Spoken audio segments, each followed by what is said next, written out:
Պարոն Ղազինյան, Ազգային ժողովը հիմա քննարկում է ձեր խմբակցությունից Արամ Վարդևանյանի թեկնածությունը Ազգային ժողովի փոխնախագահի պաշտոնում,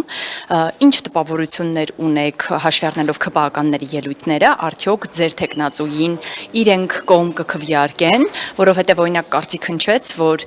ուզած-չուզած պետք է քվեարկեն, չնայած նրան, որ նախագահը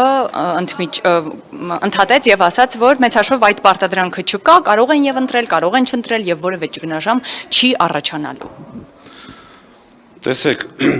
մենք քաղաքական հակադիր կողմերում ենք։ Մենք հայտարարել ենք, որ եթե իշխող կուսակցությունը բարեկրթությունը պահեմ, պայմանավորված կբերի որևէ կոնստրուկտիվ, լավ ինչ-որ նախագիծ եւ որոշում, մենք քննարկենք, միգուցե նաեւ ունենանք դրական, այսինքն մեր հասարակության, մեր պետության, մեր ժողովրդի համար։ Այս պարագայում լինելով բարիկադների տարբեր կողմերում, քանի որ մենք բոլոր սահմանական ճանապարհով ցանկանում ենք իրենց հեռացնել իշխանությունից։ Մեր կողմ քվեարկելը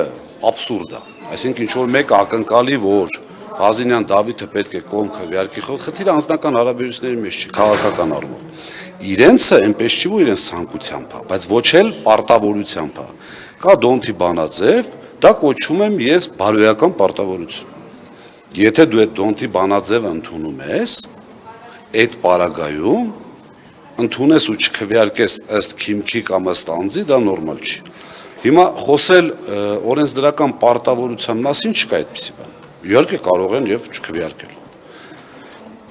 Բարոյականի մասին խոսեցի, ոնց որ պարոն Վարդևանյանը նշեց, իր երազանքը չի եղել, ես մի քիչ ավելացնեմ։ Կարծում եմ իր մանկության երազանքը չի եղել փոխնախագահ դառնալու եւ այդտեղ նստելու։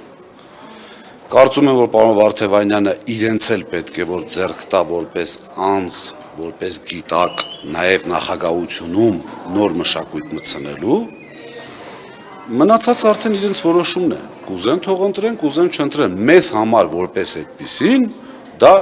էական փոփոխություն չի բերել։ Բայց այդ ձեր տպավորությունը ինչպիսին է, կընտրեն, ինչքան էլ որ սուր հարցեր են հիմա տալիս Արամ Վարդևանյանին։ Հիմա ես ինչ ասեմ, իրանք հակառակն են անելու, էլի դրա համար չասեմ։ Դուք բարևարկությունից խոսեցիք, ինչից խոսում է մի քանի օր շարունակ իշխանությունը, նորընտիր Ազգային ժողովը եւ ըստ Ռուբինյանի զրոյական կետից պետք է սկսել։ Բայց ընդամենը 3, այսինքն այդ աշխատանքների 4-րդ օրը ստացվեց այնպես, որ իշխանությունը չզսպեց իրեն եւ Տարոն Չախոյանը իդեմս վիրավորական արտահայտություն թույլ տվեց, իհարկե նշեց, թե առաջինը ձեր թիմից է այդ արտահայտությունը արվել եւ բնականաբար լարվածությունը առաջացավ ձեր եւ իշխող ուժի միջև։ Դուք ինչ եք կարծում, այսպիսի լարվածություններ էլի կլինեն եւ արդյոք սա նշանակում է, երեկվա միջադեպը նշանակում է, որ իշխող ուժը ամենևին էլ իր այդ խոստմանը, ճակերտավոր ասած, չի հետևելու եւ այդպիսի լարվածություններ դեռ առաջացնելու է։ Գիտեք, չեմ ուզում անդրադառնամ դրան հաշվի առնելով, որ երեք այսպես քաղաքական պայմանավորվածություն եղավ փակել թեման, շատ փոքրիկ անդրադարձ իմ անձնական կարծիքով այդ պայմանավորվածությունը եղել է այս շենքում։ Ինչի համար ասեմ, որովհետև նույն հաջողությամբ իրենց կողմնակիցները գրառումներով, հարցազրույցներով ինչ ասես ասել են։ Եվ մի շատ կարևոր հանգամանք, եթե շենքից դուրս ենք գալիս եւ համարում ենք, որ այդ ամեն ինչը կա, ես իրենց առաջնորդի շատ ավելի վատ, այսպես ասած,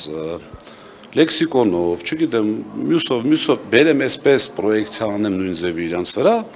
կդառնա այդ բարեկրթության մեր ասած կանոնի խախտում։ Դրա համար դրսի, այսպես ասած, կյանքին չխառնվելով եւ շատ անկեղծորեն զարմացած եմ երեկվա հաճելիորեն, այսպես ասած, ՔՊ-ի պահվածքից երեկոյան, աստված տա, որ դա լինի հարատև։ Այսինքն